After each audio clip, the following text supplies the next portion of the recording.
Today I'm out near Nashville, Tennessee, taking a look at the all-new 2022 Ford Maverick. I've had a lot of questions about what is and what is not on the base model Maverick, and fortunately, I've been able to get my hands on one. Now, if you want to know my entire thoughts on the new Ford Maverick pickup truck, be sure and stay tuned because that video is coming up a little bit later in early October, right around October 5th.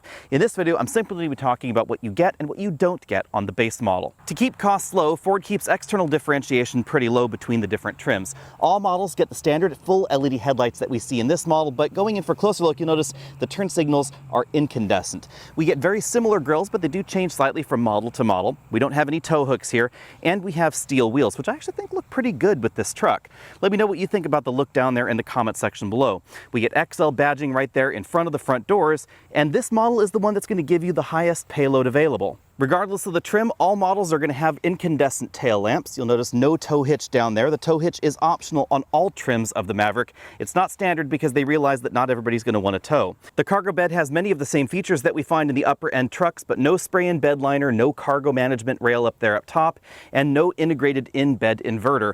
We do, however, have storage cubbies on either side. You can just barely see that there under the plywood. Upper end trims get a power rear window like we find in other Ford trucks, but if you get the base XL trim of the Maverick, then we just get a single sheet of glass back there. And somewhat surprisingly, no rear window defogger either, so just a clean sheet of glass back there. If you want, you can add options and accessories to your XL trim. For instance, you can add the spray-in bed liner. You'll still get the steelies there. You can also give it a power rear window, right like that one there. And of course, you can get the tow hitch back there. But somewhat surprisingly, even the Lariat model does not get a rear window defroster. One of the most surprising things about the Maverick is that the 191 horsepower hybrid system is standard on all models. It doesn't matter whether you get the XL, the XLT, the Lariat, etc. The hybrid system is the default drivetrain. According to Ford, the hybrid system is good for 40 mpg city and 37 mpg combined. If you want higher towing capacity, you can get the XL trim with the 2-liter turbo engine, all-wheel drive, and the optional 4,000-pound towing package. Before we hop inside, let's take a look at this model's payload sticker. You can see this one comes in pretty high at 1,563 pounds maximum. Now let's talk about what you get and what you don't get on the inside. Obviously no sunroof there in the base model, but we still have height adjustable shoulder belts, two-way adjustable headrests, manual seats for the driver and front passenger, two-tone fabric seats, which I think help dress up the interior a little bit. The plastics on the inside are basically the same as the rest of the Maverick lineup in America. Plenty of hard plastics. In fact, everything on the dashboard and doors except for that little armrest right there is made of a hard plastic, but that should increase durability. Some geometric shapes there to help dress things up. That soft touch armrest right there is the same fabric as the seat and it has a little bit of padding.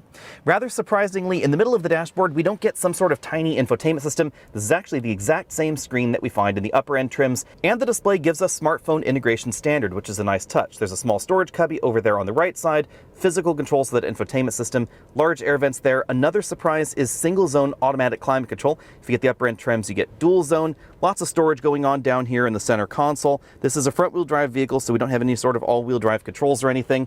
No start-stop button. It still has a key right there. And the instrument cluster and the steering wheel change a little bit in the XL trim. We have infotainment buttons over here on the right side and the controls to that multifunction LCD cluster right there, but you'll notice no buttons for cruise control on this because cruise control is not found on the XL model. Also, the LCD cluster has a smaller LCD right there in the middle. So you notice physical gauges for the power charge, engine temperature, fuel level right there, and then this small LCD right in the middle. At least it is still color.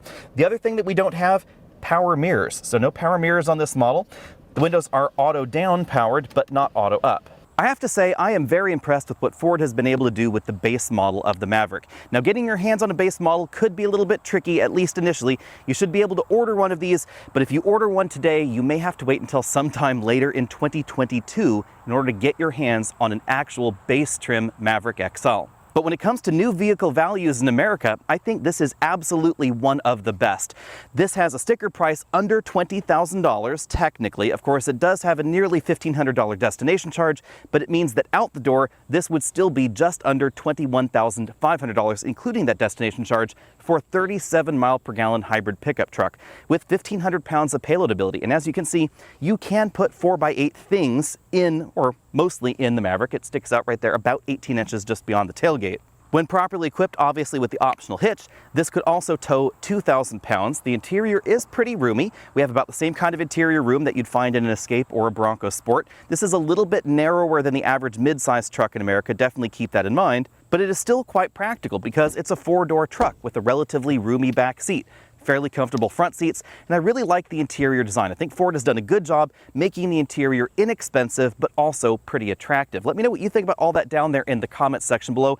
And if you're shopping for a Maverick, are you intrigued by this base model? I actually think they've done even a good job with the steel wheels that are standard on the base model. No hubcaps or anything, they're just embracing the steely look, and I actually think that goes really well with the Maverick. Be sure and hit that subscribe button if you haven't already done so, because very shortly the full review of the Maverick should be up on the channel.